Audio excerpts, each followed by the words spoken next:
RDC est une et indivisible. Et la population répondante, c'est qu'il faut tout arrêter pour faire face à cette situation. Et que nous ferons de cette terre richement bénie un réel havre de paix, de prospérité et de progrès social.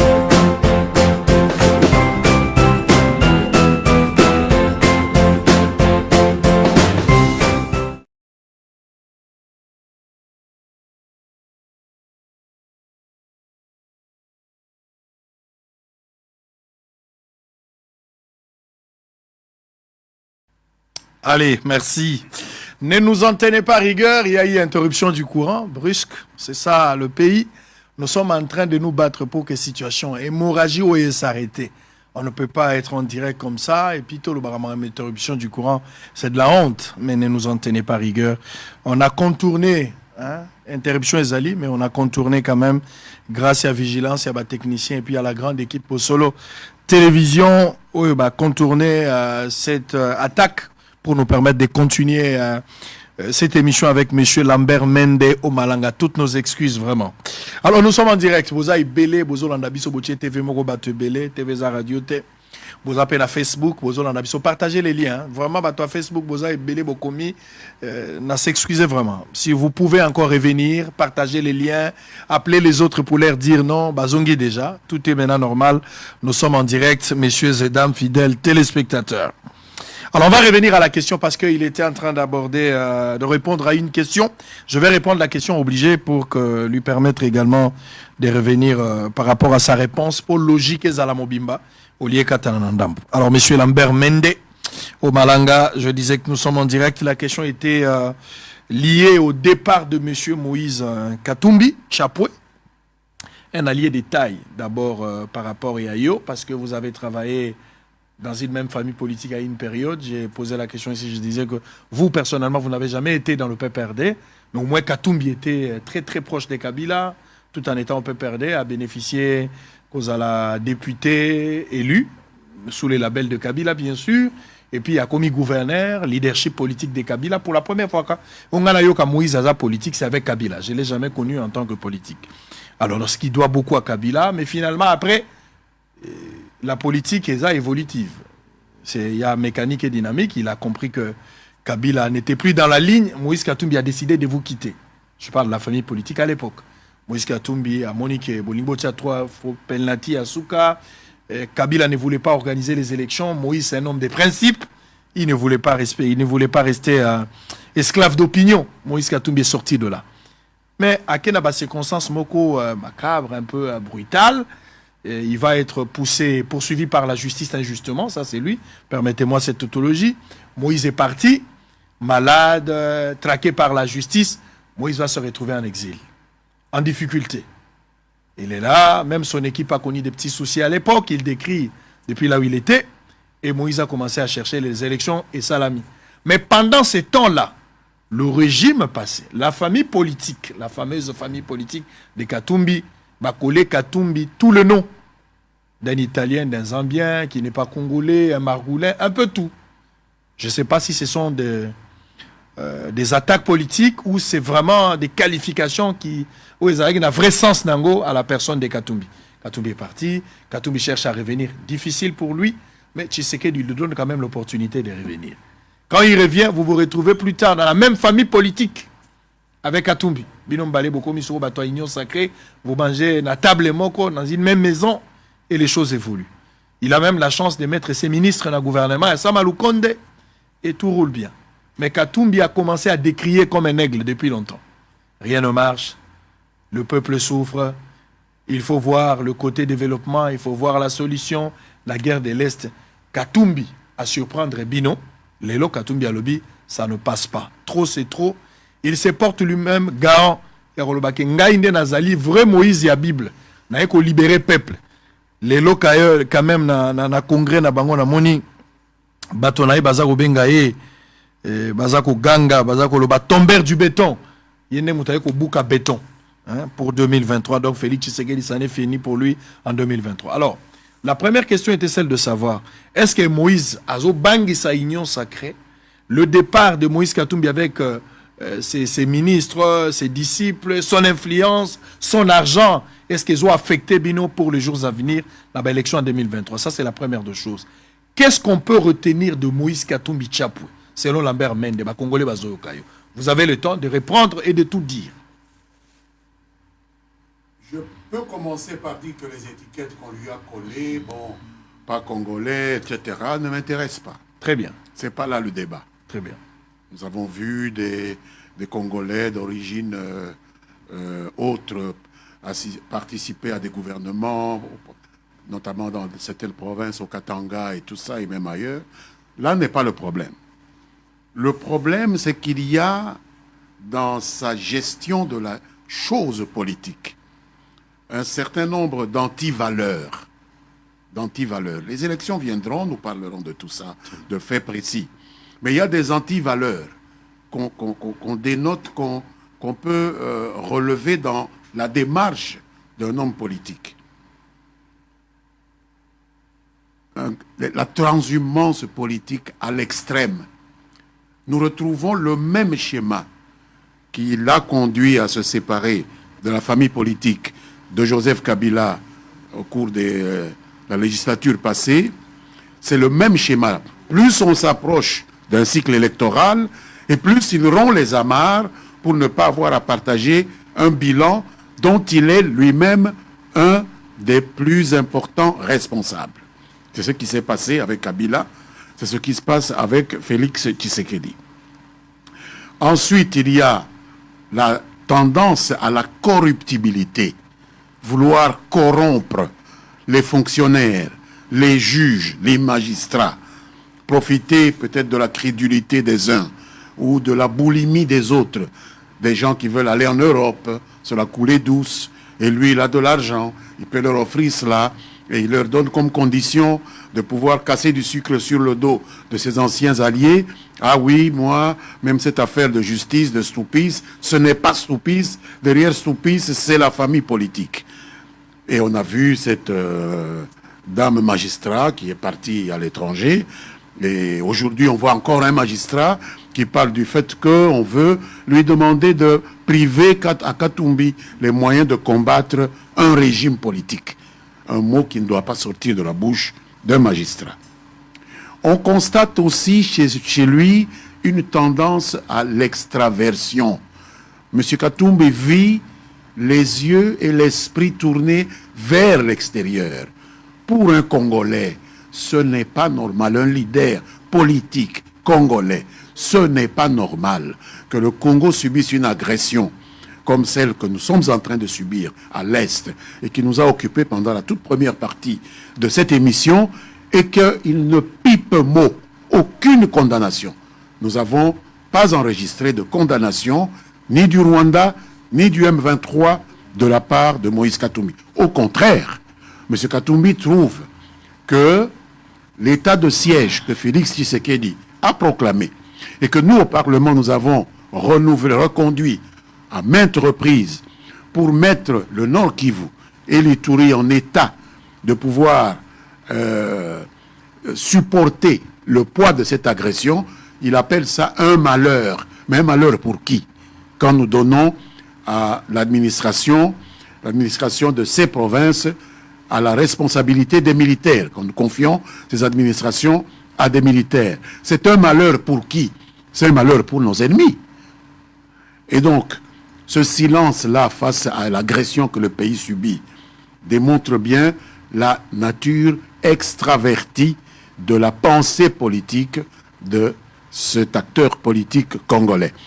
Et j'ai donné l'exemple de son discours lorsqu'il a visité un lieu de pèlerinage, là où des juifs se sont fait tuer par les nazis allemands, où il est allé dire qu'on le déteste au Congo parce qu'il est juif, alors que beaucoup de Congolais ignorent même cette histoire-là, parce que les gens qui connaissent un peu l'histoire et qui ont pu apprendre ou lire dans des livres d'histoire ce qui s'est passé pendant la guerre mondiale se comptent sur le bout des doigts, avec le nombre des intellectuels et tout ça, et il veut opposer le pays qu'il veut diriger à toute une communauté internationale qui a fait de cette lutte contre la Shoah qui a vu des nazis allemands exterminer 6 millions de juifs, il veut rendre les Congolais solidaires des nazis allemands. Attendez, excusez du peu, mais cette solidarité qu'il veut nous coller avec les nazis allemands me pose problème en termes d'extraversion de la pensée politique et l'auto-victimisation. M. Katumbi a eu tout ce qu'il a pu faire dans sa vie, que ce soit dans les affaires, que ce soit dans la politique, grâce à 2 personnes, Joseph Kabila et Félix Tshisekedi. Et il a craché sur ses mains qui lui ont donné tout ce qu'il a pu avoir en se prétendant victime. Donc une tendance à ce qu'on appelle le situationnisme, se mettre toujours en situation de victime. C'est pour ne pas dire l'opportunisme au sens négatif, parce qu'il y a un opportunisme positif. Mais ça, c'est vraiment un opportunisme au sens négatif. C'est ce que je peux dire pour l'instant. Donc, il ne fait pas peur à l'Union sacrée? Il ne peut pas nous faire peur. Vous n'êtes pas affecté? Non, je ne pense pas que... Au sujet de son départ? Non, il ne peut pas nous affecter, d'autant moins que il y a belle lurette qui n'était plus avec nous. Quelqu'un a écrit dans les réseaux sociaux que c'était un mariage non consommé que l'on vient de dissoudre, qu'il vient de dissoudre. Donc vous épousez une femme, elle refuse de se donner à vous, et puis après 2-3 semaines, elle décide de partir. Je ne sais pas pourquoi ça devrait vous affecter, parce que le mariage n'a jamais été consommé. Il n'a jamais été dans la vision de cette union sacrée que Tshisekedi nous a appelé à développer avec lui au sein de cette plateforme qu'il a mise en place. Il est venu juste pour essayer de récupérer certains biens qu'il avait peur de perdre, des biens qu'il avait acquis de manière plus ou moins questionnable. Il sait lui-même les circonstances dans lesquelles il a acquis ces biens. Des procès sont toujours en cours, que ce soit en appel, que ce soit au niveau des premières instances. Et donc, il a voulu profiter simplement de ce rapprochement, de cette proximité avec le nouveau pouvoir pour pouvoir récupérer ses biens. Est-ce que vous regrettez l'actuel régime, ou vous les politiques, la grande famille de l'Union sacrée, vous regrettez de la confiance aveugle que vous avez accordée à Moïse Katumbi? On ne peut pas regretter cela, encore que beaucoup d'entre nous savaient que les choses allaient se passer de cette manière-là. Beaucoup d'entre nous l'ont dit, et moi je suis parmi ceux qui l'avaient dit à notre leader, qu'il y a à boire et à manger dans la présence de cette personne parmi nous. Parce que on ne voit pas la vision. On ne voit pas la clarté de la vision. On ne voit pas la clarté de l'engagement. Mais il faut laisser aux gens la possibilité d'aller jusqu'au bout d'une démarche. Parce qu'il n'y a que les imbéciles qui ne changent pas d'avis. Peut-être que le président voulait lui donner l'occasion de pouvoir retomber sur ses pieds et cheminer avec ceux qu'il considère comme ses compatriotes, les Congolais, vers le bien-être de la République démocratique du Congo. Aujourd'hui, on se rend compte que cette mue n'a pas eu lieu. Alors, s'il faut parler des principes de même cause produisent les mêmes effets, oui. Katumbi à l'époque a posé des mêmes actes, et Bissonne Soto et Bindenge, ces soldats qui, aujourd'hui, vous entendent parler, Katumbi est un récidiviste, parce qu'il n'a pas changé sa nature, il est resté le même. À chaque veille à échéance électorale, il change de forme, il s'enquiste un peu pour gagner, et puis après il va partir. Réaction à l'Union sacrée Kozalani dans les jours à venir, parce que dans le passé, s'il faut revenir dans le principe, parce que c'est ça, de ça qu'il s'agit, à l'époque, Moïse a posé des actes, et puis il a été sanctionné, poursuivi par la justice, beaucoup. Maintenant, à récidiver, dans le même principe de trahison, de l'ingratitude, tout ce que vous voulez dire, la victimisation, est-ce qu'on peut s'attendre à des sanctions de la part de l'Union sacrée, politique dans les jours à venir? Vous aurez constaté d'abord qu'il y a un grand changement de paradigme dans le comportement du président Félix Tshisekedi par rapport à ce qui s'est passé à l'époque dont vous parlez. Katumbi a parlé, il est allé à Qatar, il a fait des selfies avec diverses personnalités, tout ça. avec Madame Greenfield, l'ambassadrice aux Nations Unies des États-Unis, comme si c'est cette dame qui va nous indiquer où est le chemin que nous, Congolais, devons parcourir pour arriver à notre bien-être.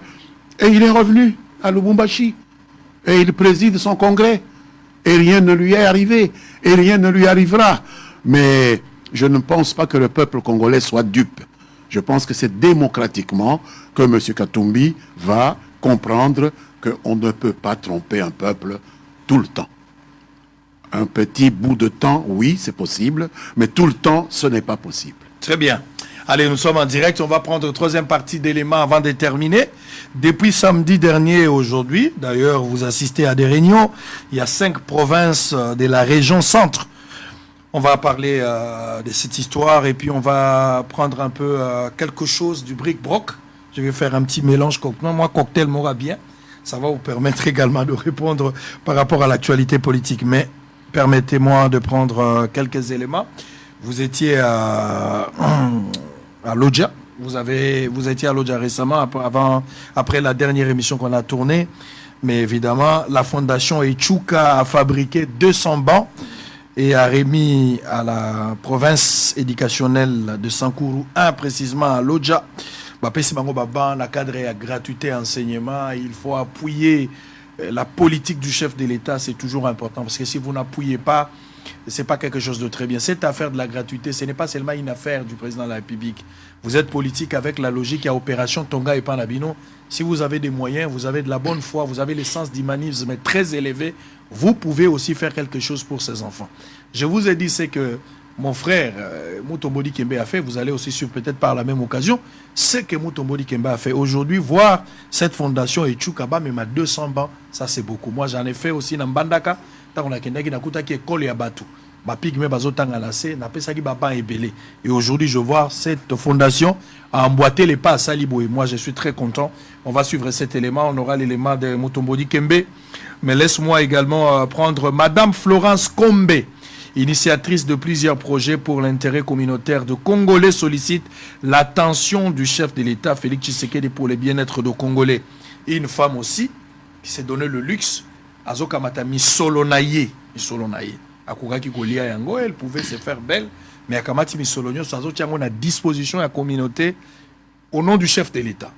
Elle n'a jamais été reçue par le chef de l'État, elle n'a jamais parlé avec le chef de l'État au téléphone, mais Ayo Kimbela, le chef de l'État, il est convaincu, elle fait du bien.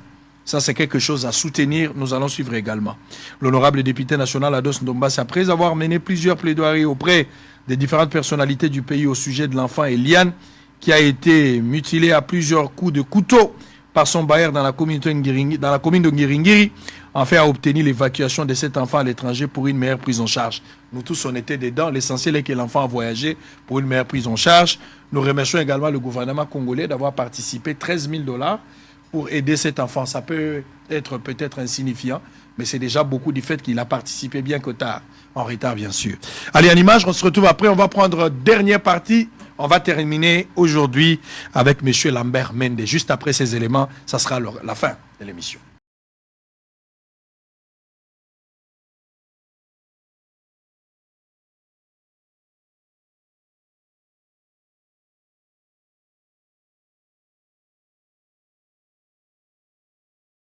Allez, merci beaucoup. On va terminer l'émission d'aujourd'hui. M. Lambert Mende Omalanga. Outamokolo ya samedi.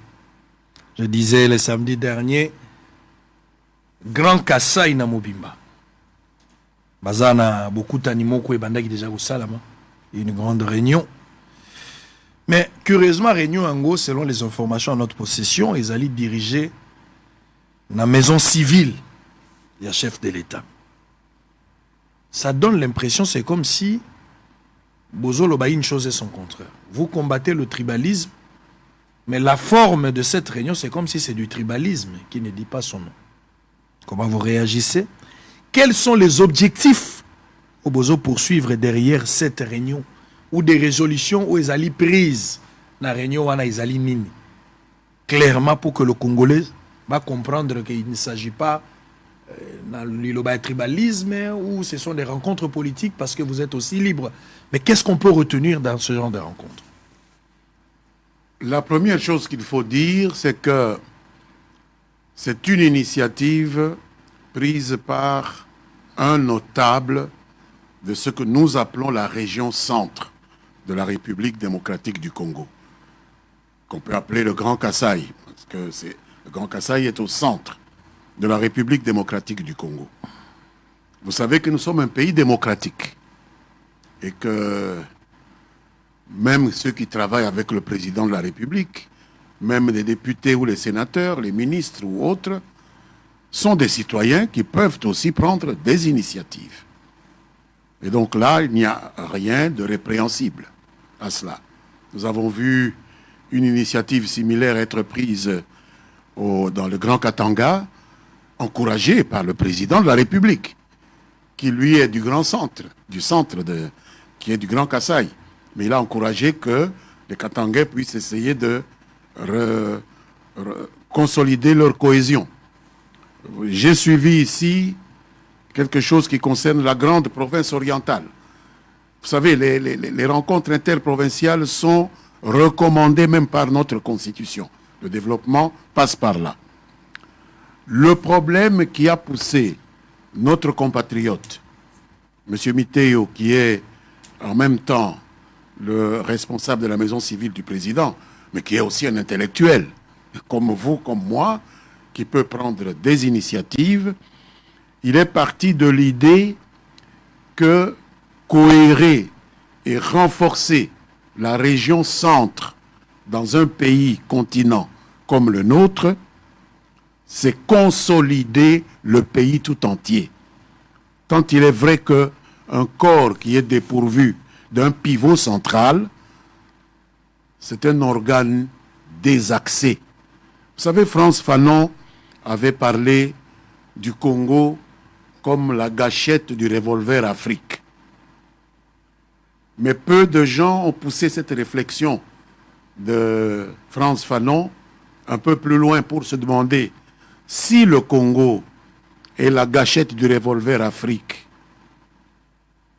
Pourquoi est-ce que Frantz Fanon est arrivé à cette conclusion? C'est parce que le Congo se trouve au confluent de l'Afrique, au centre de l'Afrique. Nous sommes en même temps à l'est, nous sommes en même temps dans l'Afrique australe, nous sommes dans l'Afrique centrale, et donc la centralité du Congo donne au Congo ce rôle de gâchette du revolver Afrique, pour reprendre l'image de Frantz Fanon. Et si tel est le cas pour l'Afrique, poussons la réflexion encore en ce qui concerne le Congo. Où devrait se trouver la gâchette du revolver Congo? Sinon au centre du Congo. Mais prenez une carte du Congo aujourd'hui, vous regardez l'ouest du Congo où se trouve notre capitale, avec tous les problèmes que nous avons, mais la capitale est quand même plus ou moins pourvue en infrastructure, de développement et tout ça. Vous prenez l'Est. L'Est est un peu pourvu avec ces minéraux qui font l'objet, dont l'exploitation fait l'objet de ces convoitises qui nous valent les guerres et tout ça. Vous avez le Sud, le Katanga, avec des minéraux qui ont fait aussi la prospérité de cet espace. Et au centre, vous avez un grand trou noir. C'est-à-dire le Congo est un corps dépourvu de pivot central. Donc un corps désaxé, incapable de se mouvoir, faute d'un centre qui peut corréler les différentes composantes de la nation congolaise. Donc, M. Miteo nous a expliqué son idée, qui est tout à fait lumineuse, que sans établir une cohérence, sans pousser le développement de la région centre du Congo, il n'y a pas de développement de la République démocratique du Congo. Et donc, ce qui nous a réunis samedi à l'hôtel Béatrice, c'est l'idée de donner une impulsion au développement du Congo à partir du centre du Congo. Ça n'a rien à voir de tribalisme. Personne ne peut accuser nos frères katangais, lorsqu'ils se sont réunis, d'avoir voulu faire du tribalisme. Non, ils avaient des problèmes à régler entre eux. Personne n'accusera nos frères de la Grande Orientale de se réunir Ce sont des provinces qui sont un peu au nord, nord-est de notre pays. C'est tout à fait normal. La Constitution recommande même cela. Il faut vraiment essayer de chercher des poux sur la tête d'un chauve pour accuser les ressortissants des 5 provinces du centre, de la région centre du Congo, de vouloir faire du tribalisme parce qu'ils se réunissent pour relancer le développement. Comment on va connecter Kinshasa avec le sud, Kinshasa avec l'est, Kinshasa avec le nord ou l'ouest, si le centre est un trou noir? Le Congo ne se développera pas, n'existera pas. On fera le jeu de ceux qui veulent la balkanisation du Congo. Ça dit, pour terminer, M. Mende, s'il faut rester dans la logique, il y a Congo et le centre à Congo, c'est les Noirs. C'est-à-dire, c'est un aveu d'échec. Vous reconnaissez aujourd'hui ce qui est situation où ils allaient dans le centre et à Congo, et notamment s'il faut parler de l'Odja, parce que ça fait partie à centre et à Congo. Oui, le Sankourou. Oui. Alors, le Sankourou, la situation. Une des 5 provinces. Mais exactement. Sankourou, la situation est en Angolelo, Bazan Anzelate, Maïs Alagate, la pompe. Exact. Courant Isate. Alors, condition bazo vivre l'élo, vous avez été politique depuis Eza l'éloté. Dans la politique au Oumeli. Parlons de votre bilan à titre personnel. Vous êtes élu de l'Odja. Bien sûr. Bazo Ponayo Bambalebele. Quel est votre rapport dans l'Odja? Qu'est-ce qu'on peut retenir de vous? Vous avez aujourd'hui point à Zoya. Vous allez partir, vous allez arrêter la politique à un certain moment. Vous ne serez plus à mesure de faire, vous avez un parti politique. Qu'est-ce qu'on peut retenir de vous? Et il faut considérer les choses sous l'angle global. Nous avons un pays... trouver des excuses. Hein? Non. Nous avons un pays qui a différentes parties. Et le pays a à sa tête des institutions. Je fais partie d'une de ces institutions. Il y a un proverbe dans ma langue qui dit « Un seul doigt ne peut pas ramasser même une noix de palme.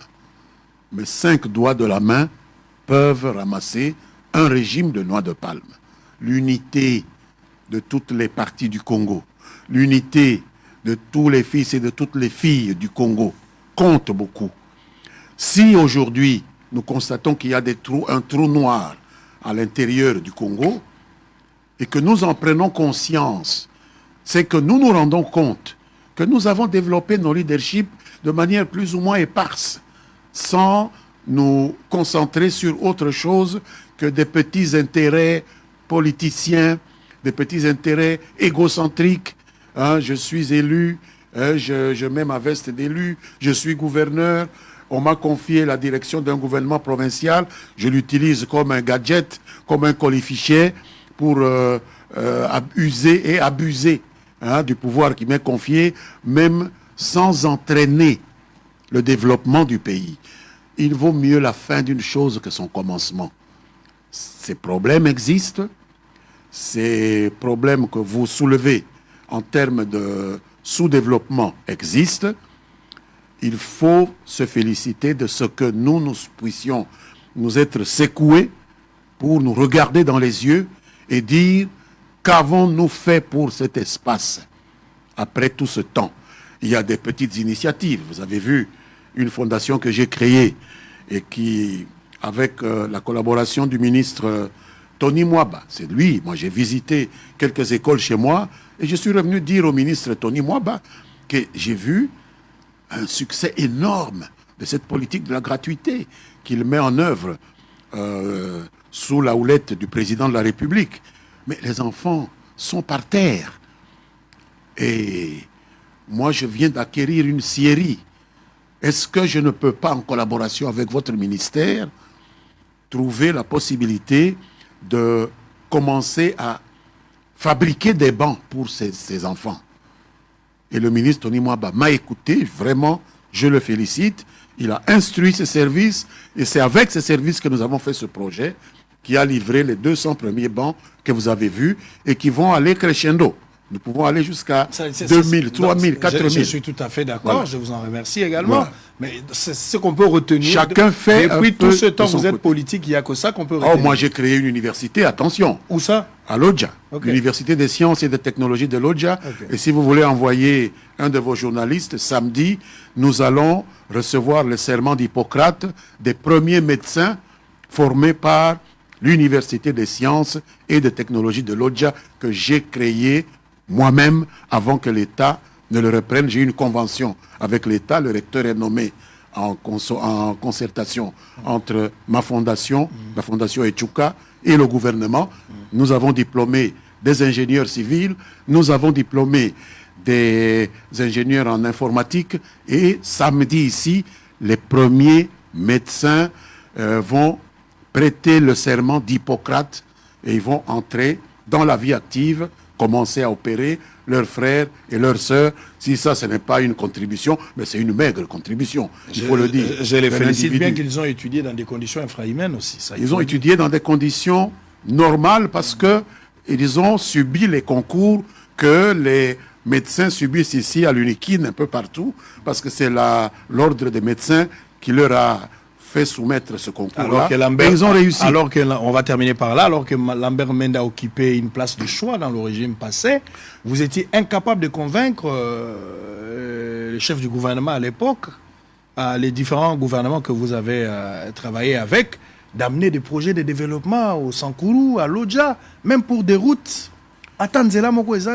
Mais écoutez, il n'appartient pas... Vous n'avez pas été écouté, mal compris. Il n'appartient pas à un député de se substituer au gouvernement. Vous étiez ministre à l'époque. J'étais ministre de la communication. Mais exactement, membre du gouvernement. Membre du gouvernement, exactement. Bien sûr.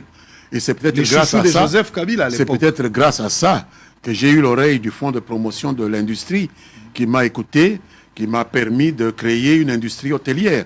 J'ai le plus grand hôtel de la province du Sankourou, qui est installé à Lodja, avec des fonds qui m'ont été prêtés par le Fonds de promotion de l'industrie et que j'ai remboursé sur mes émoluments, rubis sur l'ongle. Je ne dois plus rien au Fonds de promotion de l'industrie. Chacun doit pouvoir faire, à la place qu'il occupe, quelque chose.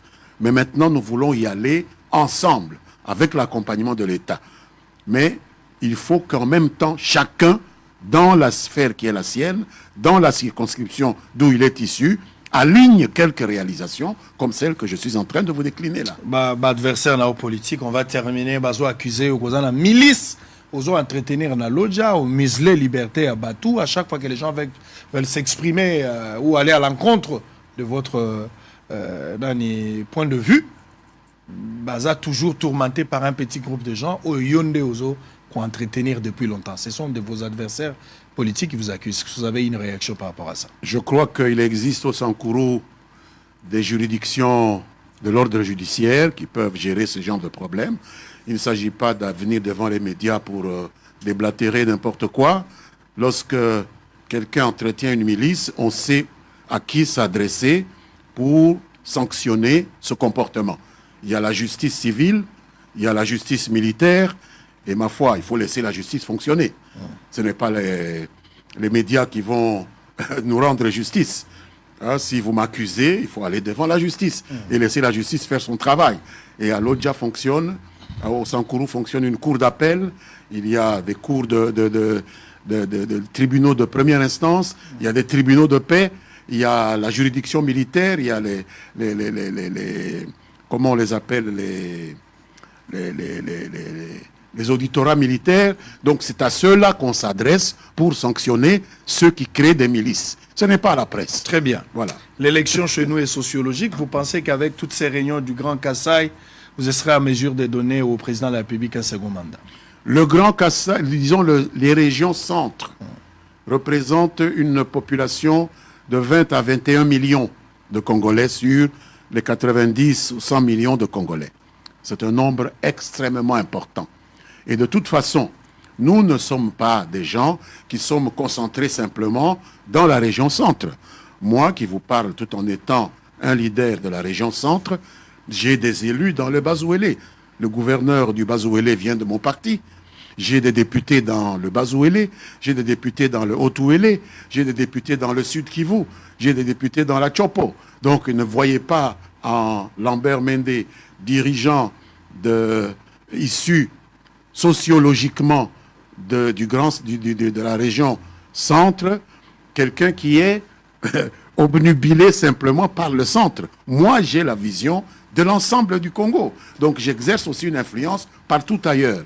Et donc, nous voudrions que le président Tshisekedi, qui est notre émanation, puisse rempiler pour un second mandat, parce que nous avons vu toutes les difficultés qu'il a eu à rencontrer pendant sa mandature. On a perdu 2 ans au cours de cette coalition plus ou moins chaotique que nous avions mis en place immédiatement après les élections.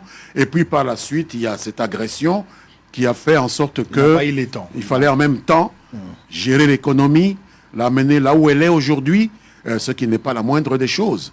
Nous avons quand même des taux de croissance que nous envient pas mal de pays africains et une agression militaire à l'est du pays. Pourtant, il a tenu. C'est quelqu'un qui mérite qu'on lui donne une seconde chance. Et c'est ce que nous voulons amener tous les autres frères, pas seulement de la région centre, mais de l'ensemble de la République, à comprendre que c'est quelqu'un qui mérite que, comme la Constitution le lui permet, il puisse avoir la possibilité de rempiler. On sera obligé d'arrêter cette émission, mais il y a pas mal de questions qui viennent. J'ai envie de continuer, de poser encore des questions. Vous avez suivi le rapport de l'IGF, hein, avec bradage abattif minier. Vous avez suivi ça quand même? Oui. Quel est votre point de vue par rapport à ça? Mais je pense qu'encore une fois, là, il faut toujours s'en remettre à la justice. Et l'IGF lui-même a suggéré que la justice puisse se saisir de ce rapport parce qu'il a fait état de sa qualité d'officier de police judiciaire, de la qualité d'officier de police judiciaire, des limiers qu'il met sur les cas comme ceux-là.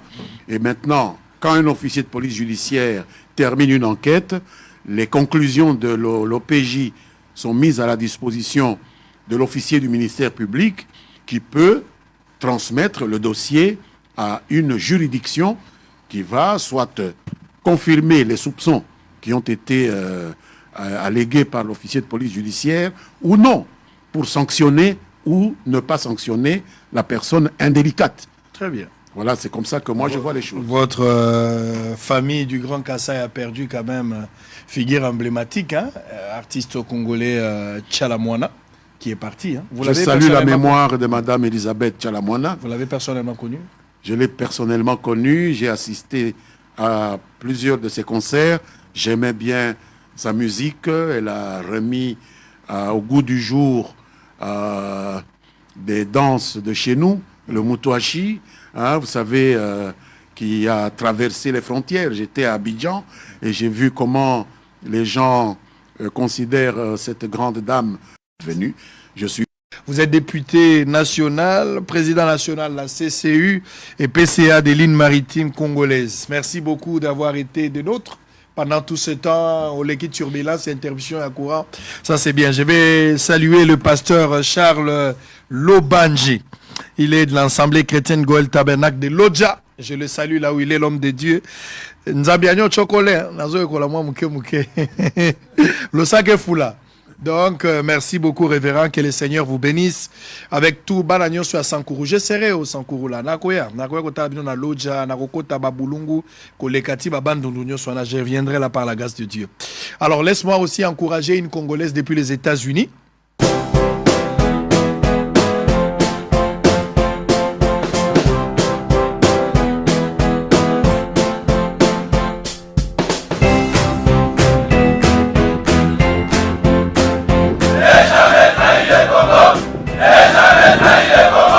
La RDC est indivisible. Et la population répondante, c'était il faut tout arrêter pour faire face à cette situation. Et que nous ferons de cette terre richement bénie un réel havre de paix, de prospérité et de progrès social.